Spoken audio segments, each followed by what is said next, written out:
My fellow Americans. Well, I'm not a crook. I've earned everything I've got. A man holds in his mortal hand the power to abolish all forms of human poverty and all forms of human life. It's one small step for man, one giant leap for mankind. One day live in a nation where they will not be judged by the color of their skin, but by the content of their character. He says, "Now I am become death, the destroyer of worlds." I suppose we all thought that.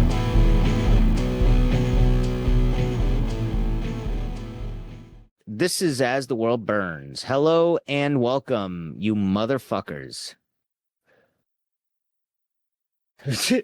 I just start off the pod like, hello, motherfuckers.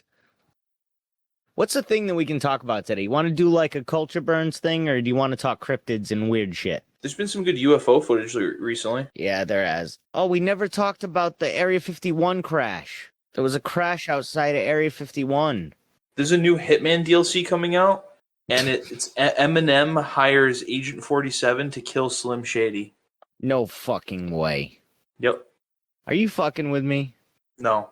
That is amazing if that's true. And I love the Hitman games, so that's just like awesome. And that being said, if this was Fortnite, I would hate this so much. I would think that this is crazy. But because it's Hitman, I'm cool with it. My clear bias coming to the, surface. All right, Area 51 crash. So there was all kinds of crazy shit with this Area 51 crash recently. I guess like an unknown object crashed near Area 51 3 weeks ago. I think we might have like mentioned this like very briefly, but we didn't get too into it. Crazy shit. And it's fueling cover-ups and all kinds of shit. Rumors were swirling. You know how rumors swirl. Here's the Independent. A mysterious object crashed outside of Area 51 weeks ago. Now people are claiming there's been a cover-up. A crash outside of Area 51 has sparked locals and theorists to suggest there's been a military cover-up. A group of residents in Nevada claims an object of unknown origin fell from the sky and crashed just outside the secretive Area 51 military base. Local investigative reporter George Knapp of Las Vegas station 8 News Now reported on September 23rd that an object had crashed to Earth. The crash had been quickly covered up, he claims, as the military's official line that the crash was one of their own aircraft is demonstrably false. Founder of website forum Dreamland Resort, a page where members of the public can comment on Area 51 and share theories, George Arnoux said when he was listening to radio communications, there was a sudden change in tone between military officials. "I am listening to Area 51 and all of a sudden they got very serious and locked down the base," Arnoux told 8 News Now. Arnoux said he discovered the military had a significant and secret air operation in the middle of the night, but something had gone wrong. He said he heard repeated statements from military officials saying we just had an asset go down. Arnoux added that this message was not from Creech Air Force Base, which is a separate and nearby base to Area 51. Then the next thing you hear, UAV unmanned aircraft ordnance, he said. Arnoux said quickly after those radio messages, it became clear that security measures were being implemented, which included locking down Area 51 and a large part of the Tikaboo Valley, where the base is situated. The Dreamland founder concluded that an aircraft had fallen miles outside Area 51's boundaries on public land adjacent to Highway 375, which is colloquially known as ET Highway. Arnoux, who had his home raided by federal agents in 2022, attempted to drive to the area but was stopped by an armed patrol. They had guns in front of them, not pointed at me, but very visibly in front of them, and it was clear they meant business, he said. He then went south on the highway to Groom Lake Road, where the base's main entrance is, but sheriff's deputies and military security also blocked it. Arnoux said he saw a military helicopter with an attached basket, which he presumed was ready to assist in cleaning up the wreckage. There was also a pair of porta potties, which he concluded meant the team planned to be there for some time. After Arnoux shared details of the crash, people on the Dreamland Resort website discovered the Federal Aviation Administration had ordered the closure of airspace over a part of the valley. 4 days later, Arnoux returned to the site and stated on his website that the Air Force One had used heavy equipment to plow a dirt road across a section of the desert. He also shared an image of what he thought was the crash site. Arnu claims that after he posted the photo, a second wave of dump crews went back to the site and used graders to cover the entire area with a thick layer of dirt. Creech Air Force Base, which has fleets of Reaper drones and other UAVs, told 8 News Now that it was one of their aircraft. A spokesperson said no one was hurt and no property was damaged. The station said the statement also said someone had been tampering with the crash site, scattering pieces of another aircraft and an inert training bomb, which it was now investigating alongside the FBI. That's absolutely bogus, Arnu responded. I think that was discourage people from going there. Arnu then drove back and said he realized the site he had first filmed was a staging area, claiming it was not the crash site and instead that he saw telltale burn marks on Joshua trees 200 miles away. He then said that he and Aerospace Explorer found pieces of debris under the dirt they believe were not from a drone. Arnu did not think the Air Force could have recovered the whole crash in that short a time frame. He accused them of adding dirt to create a misdirection. That, what's funny is that seems grossly incompetent, but that seems like just grossly incompetently enough to be like the current government.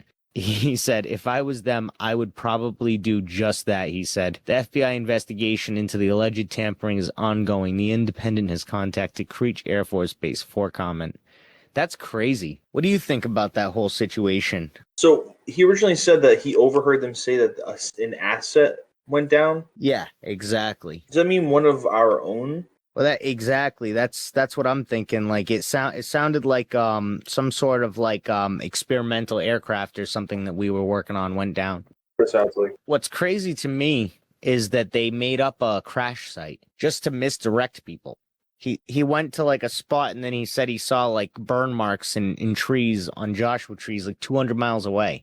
And then the FBI saying that there was an inert bomb. That's crazy. Yeah, that's a wild story. That all happened the past few weeks, month, whatever. We didn't really talk about it. If you had to break it down, if you could just think of what you think is the most likely scenario, break that down for us. Oh, completely, like from start to finish.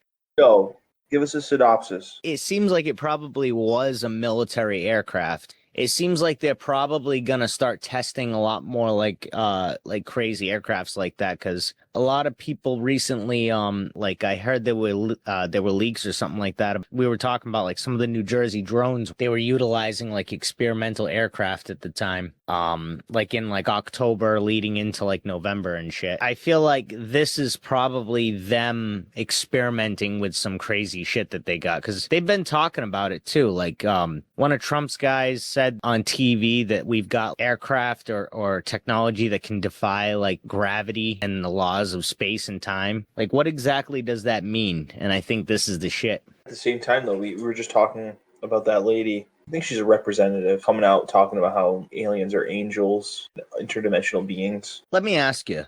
This is something I was just thinking of because, I don't know, it just came to my mind. And what do you think the Tunguska event was? Do you think that was a UFO? You always ask me about the Tunguska event. I want to know what you think about. Always ask me about this. I know nothing about it. I wasn't there. Leave me alone. All right. So in 1907, I think it was, there was this massive explosion in Siberia in like Tunguska. This explosion basically like lit up the sky so much so that you could even see like it was bright, and I think it was Great Britain at the time.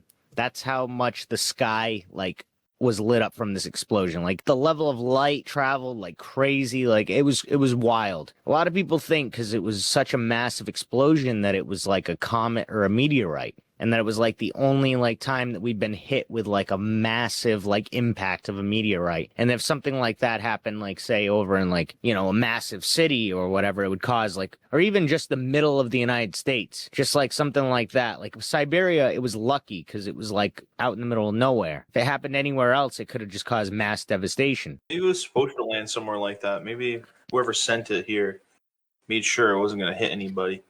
So that's what I'm wondering. So didn't it didn't kill anybody? Are you sure? Do we know? How would we know?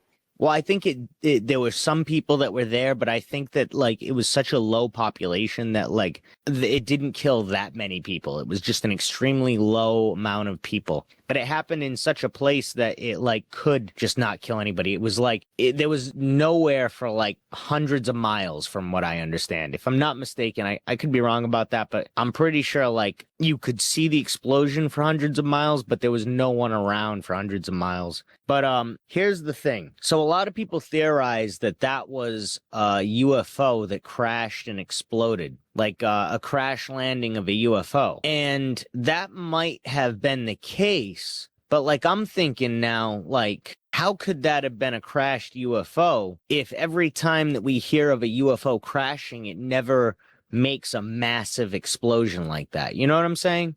Like Roswell, not a massive explosion, just like broke into pieces.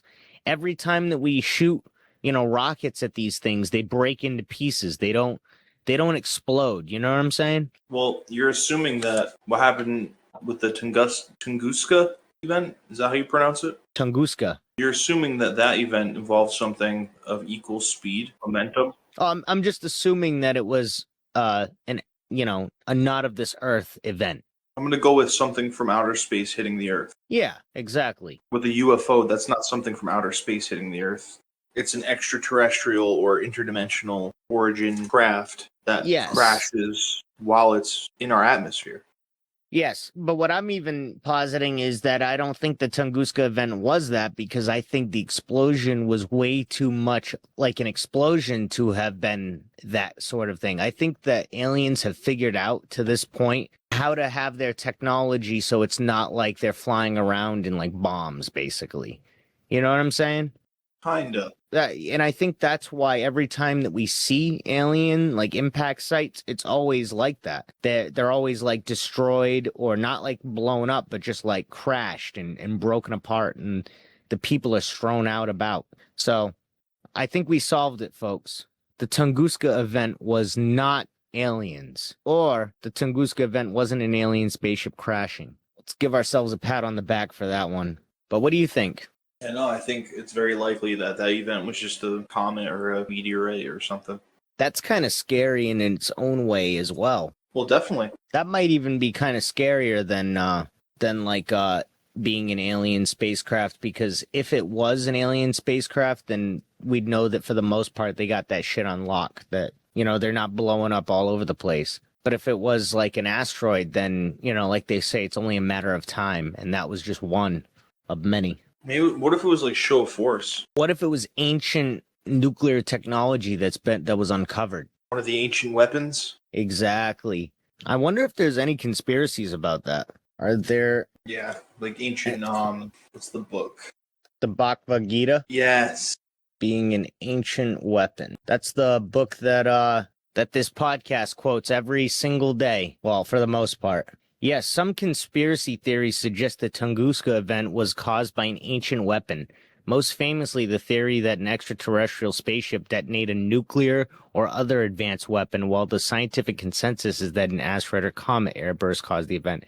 I don't see an alien detonating a nuke in our atmosphere. I don't see an alien doing that. That's the only thing that, like, What if it was like, it was in Siberia, right? Yeah. Is that under Russia or the Soviet Union or whatever it was at the time? Well, that was pre-Soviet Union. Maybe it was a show of force. I don't know. I feel like aliens wouldn't just murder innocent people in the Siberian wilderness. Well, exactly. Or innocent, like, deer and shit like that. Reindeer. Yeah, maybe they would. I mean, maybe. So this is what I'm thinking. Russia accidentally triggered an ancient or hidden weapon. 1908 was the year. All right, this is one of the oldest Russian fringe theories. Deep in Siberia, ancient builders left behind a megalithic energy weapon, possibly left over from Hyperborea, the Vedic Aryan civilization, an Atlantean-type Eurasian culture, or an ET or interdimensional visitors. Russian researchers like I.M. Vasilev and A. Kazintsev and A. Leonev theorized that explorers or early surveyors accidentally activated this ancient device. Connection to Tunguska, the theory proposes the weapon or power system activated, released a massive plasma discharge, and became the 1908 Tunguska explosion. Some versions claim it was also a Tesla-style energy beam left behind by an advanced prehistoric civilization, with knowledge of high-frequency atmospheric weapons. That's crazy. I've heard that one before, though. Ooh. Another Russian folk occult belief claims the Siberian taiga hides metallic cauldrons in the Yakut Valley of Death. Conspiracies threads suggest these cauldrons are remnants of an ancient automated defense system and can release a beam of intense energy when triggered. Cool. Some Soviet fringe writers propose this defense system saved Earth by intercepting a much larger cosmic object. Huh. That would be cool. Imagine if that was the case. Yeah, that would be awesome. That, honestly, to me, that's the sickest outcome, is that we just have some lost, forgotten Earth defense technology out there in some rare situation just gets activated because the Earth is threatened. Like, that's amazing. It's like from some lost civilization that has like, that was just like, you know what? We're going to keep this shit on until the end of time. Keep everybody safe. After World War II, Russian sci-fi author, he sounds trustworthy. Although, you know what they say about the authors. Remember we were talking about how a lot of authors end up like that write about spy shit were actually spies and like sci-fi guys. Yeah. So maybe there's something to it. Alexander Kazintsev wrote a story that the Tunguska blast was caused by a crashing alien ship whose antimatter reactor exploded or whose energy weapon malfunctioned. Even though this was fiction, Soviet readers and ufologists treated it like a leaked truth. I bet you there's something to that guy. I'm gonna find out if he was KGB. I don't know. He was in the war. He attained the rank of colonel. Any fringe theories he is? So in 90s Russian UFO forums, there was a claim that he was a sanctioned KGB psyop meant to distract from real UFO crashes in the USSR and provide a safe sci-fi explanation for classified incidents and seed a particular narrative that the Soviet government wanted the public to adopt. So Kazintsev, here's a theory, was given access to classified Tunguska material. This version is common in ancient alien communities. Kazintsev was allowed to examine secret Soviet military archives, including early Tunguska expedition notes, meteor defense experiments, and UFO crash retrieval rumors. That's cool. That's really cool. Because of this, people say he wasn't just a sci-fi writer. He was acting as a controlled outlet for sensitive material. Yeah, all right, well, that makes sense. I don't know. So what do you think? Best case scenario, it was a weapon that just got unleashed at the wrong place at the wrong time? Sure, that's the best case scenario. That's the best. Well, what do you think the best case scenario is? That was just a meteorite. Yeah, but that's not, because that just means that meteorites are just popping out of, nowhere and could just slam into us. All right. Best case scenario is it was a test for an early bomb. That's kind of what I was thinking, too. That is the best case scenario, then. Interesting. Best case scenario. It was just a bomb. We were talking about that guy, Jeffrey Allen Lash. You don't you don't know if you really like believe him or anything, or what do you think about that whole situation? Remind me who that is. So we watched this YouTube channel called Coop. Really good guy. Really dives deep into stuff. He had this episode, if I'm not mistaken, about Jeffrey Allen Lash, and supposedly it was this guy who he convinced like the women around him in his life that he was like a part of the CIA and was like a half reptilian and could shapeshift. And he ended up like I guess supposedly like he scammed a bunch of people and was able to like get an arsenal of like $5 million worth of like guns and crazy shit. Randomly, he ended up dying one day. And he told his wife and I think his assistant or something like that to just leave his body like either in the house or in the car in front of the house, and like some secret like agents or like alien cleanup crew will come and take him away. What they did was they went and they left the house and they left his body in front of the house and they drove off and left for a few days and, as his wish and his will and shit. And when they came back, his body was still in the car in front of the house and it was like starting to like rot and smell and like get funky. So it ended up being like a huge thing where they ended up taking these women in, finding out if it was like a legitimate thing. And they found out that like this dude like had them convinced that he was like CIA and shit. And he may have had like CIA connections and like been doing a lot of crazy shit, but maybe not. But either way, that was kind of a wild turn of events. You remember who I'm talking about? Yes. We should get into like American Revolution conspiracy theories. Hit me with one. Well, I found out about this Agent 355, which was this like famous like a American Revolution spy. It was like a female spy, and she, I guess, would like go and like get like information, all kinds of crazy shit. But like, there's got to be like American Revolution conspiracy theories. I got one for you: Freemasons. Yeah. The founding fathers were stoners. That's kind of a conspiracy. Although that's kind of like, well, like people accept that now, that there's like some founding fathers who used to smoke their pipe and do shit. I think it was George Washington was one of them. Time to Google American Revolution. American Revolution. Yeah, good idea. I'm going to look up fringe conspiracies. Secret society manipulation. Well, there we go. That's number one. I mean, that's classic. Freemason master plan theory claims that the entire American Revolution was orchestrated by Masonic elites. Washington, Franklin, Revere, and others were high-ranking Masons. This is true historically, but fringe theory says that the revolution was a ritual, and the layout of Washington, D.C. was pre-planned decades earlier, and the war symbolically reenacted Solomon's Temple mythos and ancient liberation cults. In extreme versions, a great work of Atlantis, America as a revived golden age civilization. Interesting. Based on claims that Weishaupt's Bavarian Illuminati American lodges, Thomas Jefferson is sometimes accused of being an Illuminist agent due to his correspondence with European radicals. And the theory says the revolution was step one in a global enlightenment to overthrow of monarchies. I mean, that last part's not too bad. Benjamin Franklin's occult double life. The Hellfire Club conspiracy. Franklin lived in London with known Hellfire Club members. Fringe theories claim he participated in occult rites. The ideology of rebellion as a sacred rite was imported into the revolutionary movement, and the infamous discovery of human skeletons under Franklin's London home fuels this theory. Historically, medical cadavers, but fringe circles say sacrifice. I could picture Franklin as being into sacrificing people. Why? Well, he's, you know, he just seemed like a quirky guy. Do you think he was a sociopath? I mean, maybe. He was definitely kind of a manipulator, right? Wouldn't you say so? Yeah. Franklin, as a Rosicrucian, he published alchemical and mystical writings anonymously. Some theorists claim that the revolution encoded Rosicrucian New Dawn symbolism, and Franklin was working with European Hermetic groups to found a philosopher's republic. Again, some of these aren't really that bad. I kind of like, you know, even though they seem like they're done in shady ways, I kind of like the outcomes to what these conspiracies are supposed to be. It's all based on enlightenment, it seems like. Overthrowing of monarchies.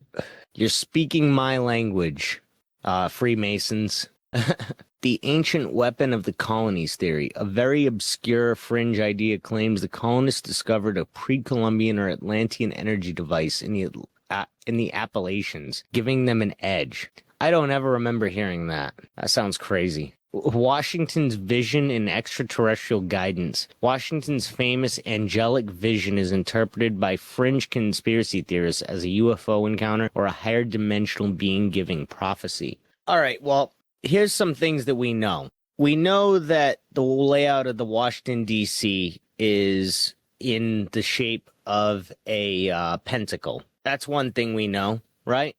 Yes. We know there's a lot of, like, Eye of Providence symbolism on all the dollar bills. There's a lot of secret society symbolism. There's secret society symbolism throughout the United States in just random spots. There's all this Greek kind of worship of, like, all these, like, you know, the Pantheon type look that we have for the Lincoln Memorial. You know what I mean? Stuff like that. Yeah. We have like a lot of that kind of shit. What does it mean? The pyramid and the Eye of Providence are said to have been chosen as a magical invocation, a symbol of the Watchers, and a sigil for a future central bank. I don't think that last one is, I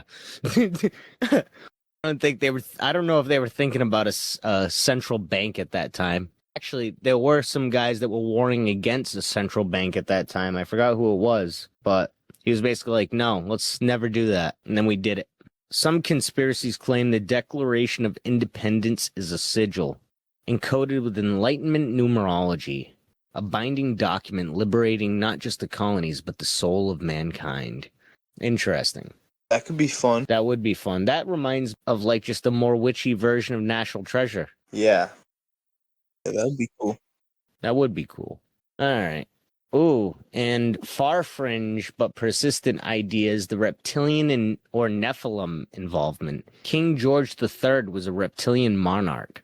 The revolution wasn't merely political, it was a rebellion against a literal non-human bloodline. I could picture King George III being a reptilian. That does not surprise me at all. Washington or Franklin as starseed hybrids. Some UFO fringe writers claim the founders were influenced telepathically by higher beings, and America was founded as a starseed nation for a future cosmic conflict. That makes sense. That would be cool, too. The hidden war behind the war. The Tartarian war theory. Oh, man. I've never heard of this. What is this? How do you feel about Tartaria? What? I don't know about that. Did we talk about it? I'm surprised you haven't talked about it yet. Is that like a hidden nation or something like that? More like Lost. Lost nation. Tartaria. Lost civilization. That makes sense. A newer fringe theory claiming America was part of a global Tartarian civilization destroyed around the 1700s. The revolution coincided with a mud flood reset, and the founders were repurposing ruins and old world tech. Huh. Another theory, this actually, it's funny that they threw this in. Out of all these theories, this just sounds like the most realistic one. Another theory claims the revolution was secretly a war between British banking families and colonial secret societies, and a fight over early global finance networks. That just makes the most sense for what it actually probably was. It's getting closer and closer with every answer. Yeah. Well, that just seemed like the most realistic like conspiracy out of every single one. Yeah. Basically just like what is happening now, but back then, that just makes sense. Nothing ever changes. Native American esoteric influence. The Iroquois Grand Council is the true blueprint. Fringe theorists say the founders copied a political system founded by star ancestors. The Iroquois Confederacy was believed to have extraterrestrial origins by some early mystics. And Ben Franklin openly praised the Confederacy. No, that sounds funny out of context. Fueling the theory, they transferred sacred political knowledge.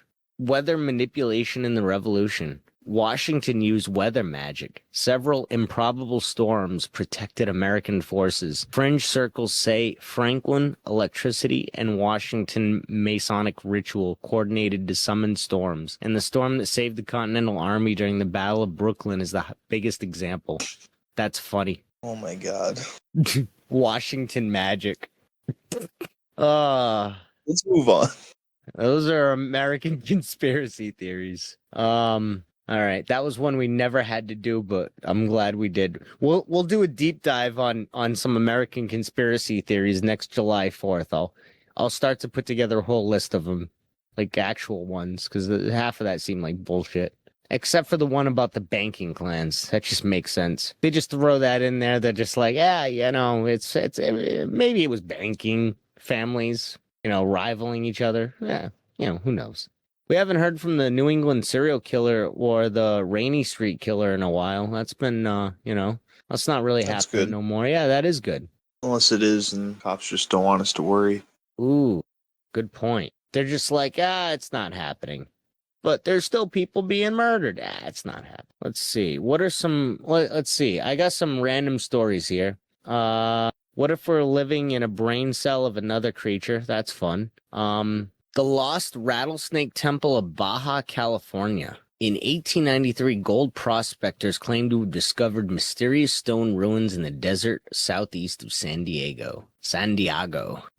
Somewhere in the desert along the California-Mexico border, an impossible structure rivaling those of ancient Egypt is said to lie hidden amongst rocky hills, stumbled upon only once by prospectors in search of gold. It was promptly lost again and was awaited rediscovery for over 130 years. To learn the details of this amazing story, let's travel back in time to when the news broke of the earth-shattering find in the summer of 1893. A lot of late 18, lot of kind of old school conspiracies today. Like, our latest one was 1908. Well, actually, I mean, we talked about that crash a month ago. That was the latest one. While the more evocative account from July 23rd, 1893, San Francisco Examiner is reprinted below, the same day's coverage in the San Francisco Chronicle included many unique details. Those passages have been added and noted below within a copy from the Examiner. So they just found like a prehistoric temple, and they found a bunch of columns carved in semblance of rattlesnakes. It's awesome. Yeah. Where? Yeah, southeast of San Francisco in the desert. That's really cool. It almost reminds me of From Dusk Till Dawn. The temple at the end, right? Let's see. Searching out the secrets nature is supposed to have buried beneath the burning sands. The probable scene of civilization coincident with the construction of Egyptian pyramids. No worries. Special to the Examiner, San Diego, July 22nd. There's a world of mystery out on the broad expanse of the desert, lying in the mountains east of this city in the Colorado River, the least feature of which are the skeletons of men which dot the sands.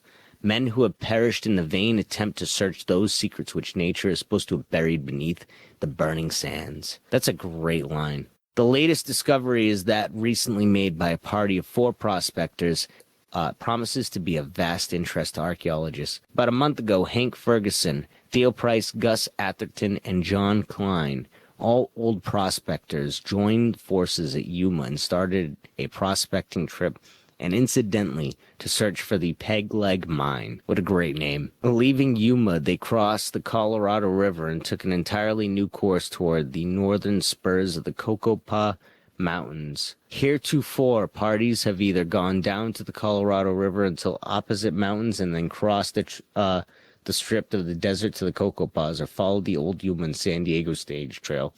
I love how this is early, early printing, so they're just like, yeah, we don't know what exactly happened, so we'll give you a few options of what exactly they did. So when they found the shit, they realizing the great historical value of the discovery, they returned to camp and informed their comrades of the nature of the find. Next morning, the entire party, with 2 or 3 days' supply of water and provisions, went to the ruins to make a breakthrough exploration. They first endeavored to approximate the size and near as could be ascertained from the pillars above the sand. The dimensions were 460 by 260 feet, and on one side facing east, they found on top of 2 curiously carved columns excellent representations of serpents' heads, with a huge capstone lying across. On the other side of the capstone was the same curiously carved scrollwork of frieze, unlike and pattern they have ever seen. The granite columns were slightly curved and modified to form of the letter S, and the men decided that this must have been the entrance to the building, the temple, or whatever it is, and all hands fell to clearing away the sand. They finally reached the foot of the columns and found they were made to resemble huge rattlesnakes, where there were tails carved to represent rattles, and the huge pillars of columns were horrible in their semblance, appearing to be huge rattlers 18 feet long. See, this is the type of shit that I feel like H.P. Lovecraft read and was like, ah, man, I gotta write some shit. You know what I mean? He was probably reading all these like crazy articles back in the day and being like, ooh, this gives me ideas. I mean, was he alive at this time? He would have been like a baby if he was alive. What year? 1893. I think he was born in like the 1890s, I thought. H.P. Lovecraft. 1890, yeah. So, he was a baby when this happened. Honestly, though, like, I could picture him hearing about something like this, like, growing up and being like, ooh, this is interesting. I'm going to write about this.